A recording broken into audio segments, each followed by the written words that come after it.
Hey everyone, welcome to Be Strong, Be You. I'm Tanisha Stansel and I have an autoimmune disease called alopecia areata. I have totalis, which is hair loss of the scalp.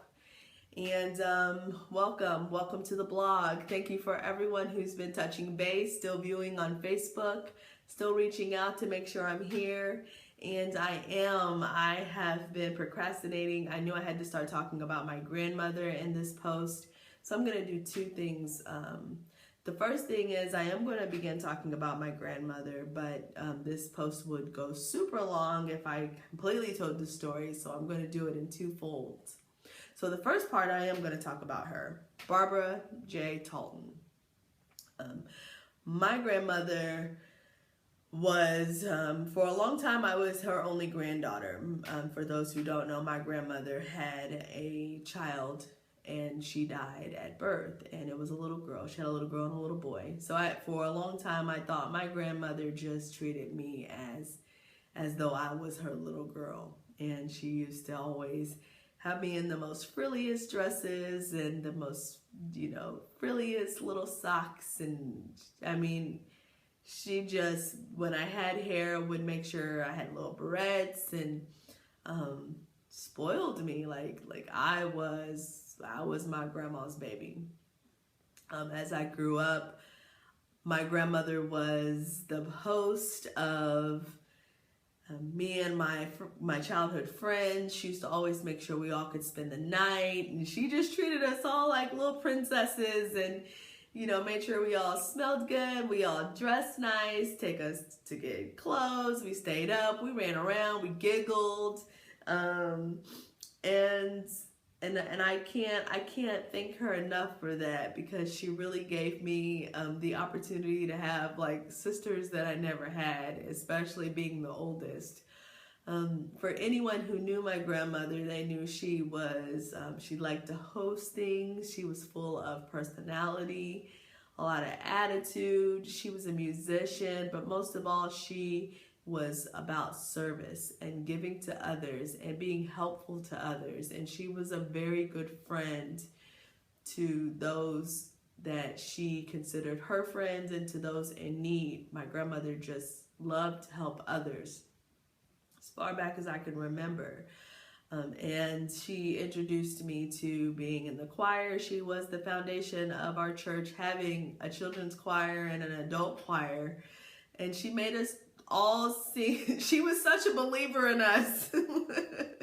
She made all of us have solos, even if we were no solo artists. We could, we would not want to do it, but she made sure everyone had an equal say in it. And even to this day, we still sit and think about songs that everyone had to lead.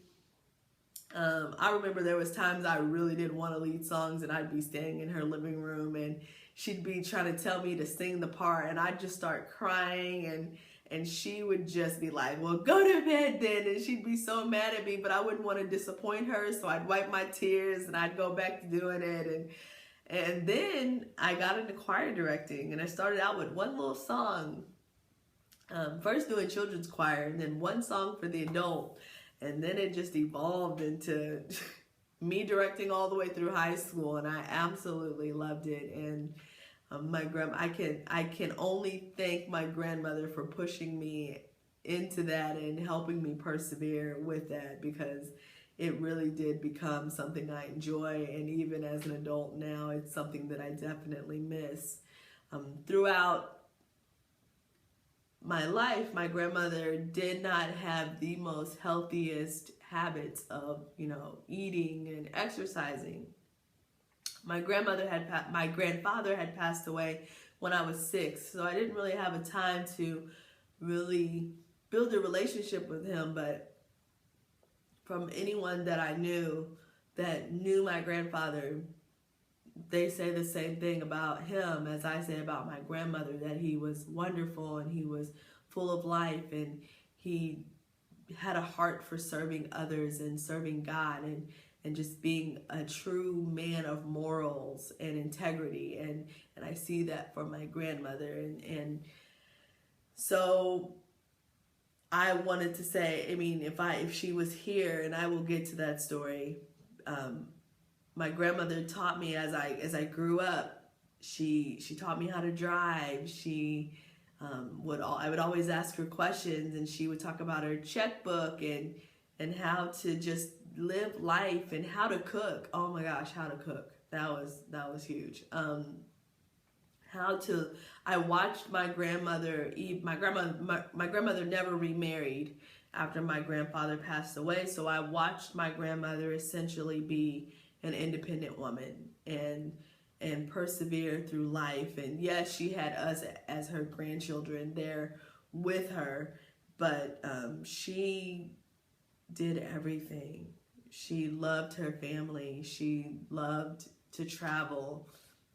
I remember going with her to Chicago to visit my family, and she always wanted to take me, and I just loved her for that. I loved her for giving me the experiences that I wanted to have, that I would not have had it not been for her. And when I look back on, at least through the abuse that I spoke of, at this point, I'm not sure if my grandmother knew that anything was happening to me, because I think our relationship was so close. Me staying with her wasn't a surprise. Me wanting to stay with her wasn't a surprise. And of course, at this point, I had brothers with me, so if they wanted to come, then I just took them with me, and it was just like a family affair for all of us to go over there. So, but I'll touch back on that as I finish talking about my grandmother. But I wanted to kind of talk about who she was. She was the person who was at church 2 hours early, even though, we were only 45 minutes away from church. We were there 2 hours early. That was just my grandmother. And to this day, I don't like to be late for nothing. Even the movies, I want to see the previews too. So I see a lot of myself in her, just in being with her and being around her, and I, every day of my life, and especially when times get hard, I always wish she was here. And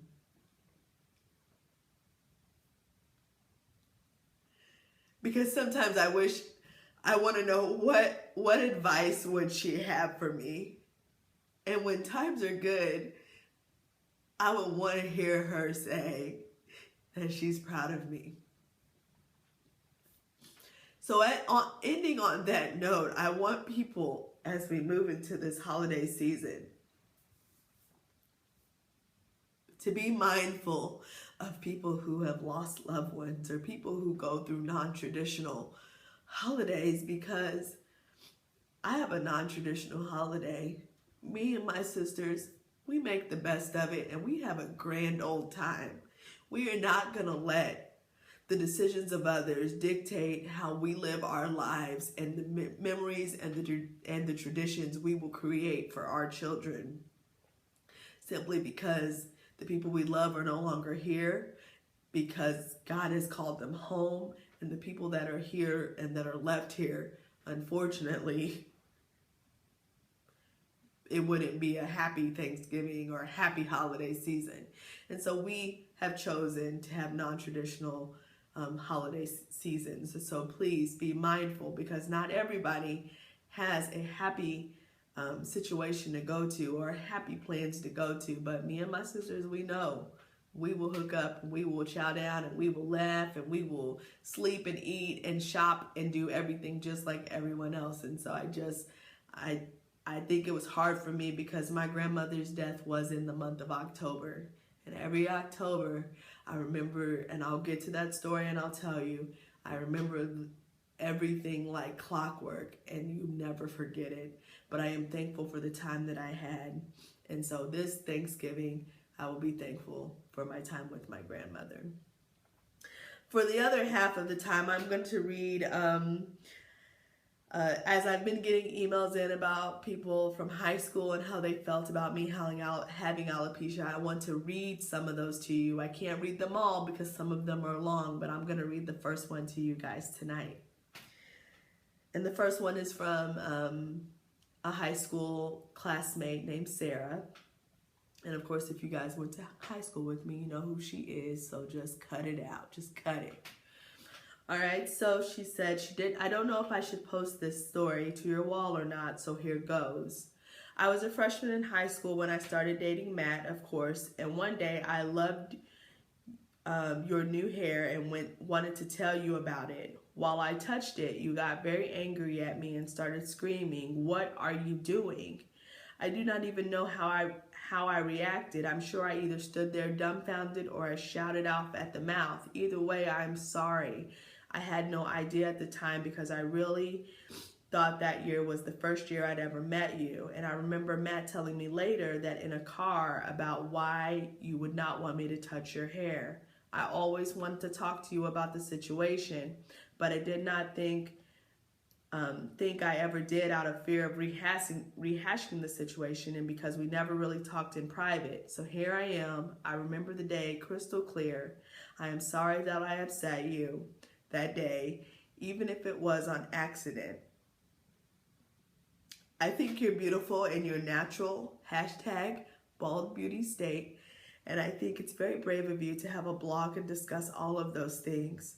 I also had absolutely no idea about the last video, and I'm speaking of my abuse. And I am sorry that it happened and had shaped you in such a way that no one should be shaped. You seemed like you have a beautiful life now, and I just want to say congrats to that. So here I am. And my response, and I'm willing to write that.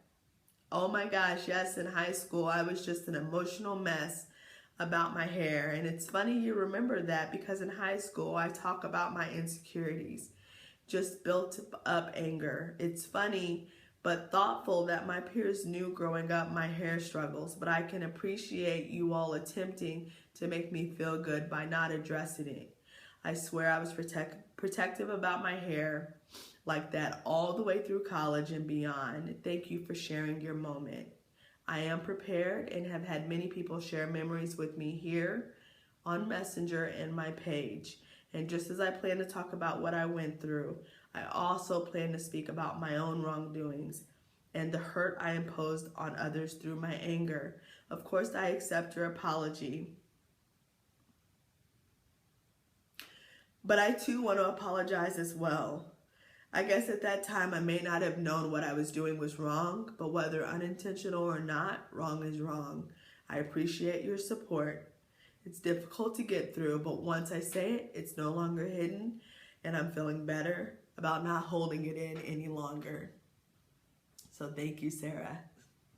I have more, so I'm definitely going to be saying those, and I hope that they're easy to follow along. But I think it's important to recognize those who want to share their thoughts with me about me having alopecia, as well as me addressing them back publicly, because I was hurtful to some people out of revenge of them being hurtful to me, whether intentional or unintentional or intentional. It's a lot to say. So that's where I'm going to stop this week. I hope that since I'm posting this earlier in the week that I still will have one later on in the week. Keep the ball rolling. Keep me in your prayers.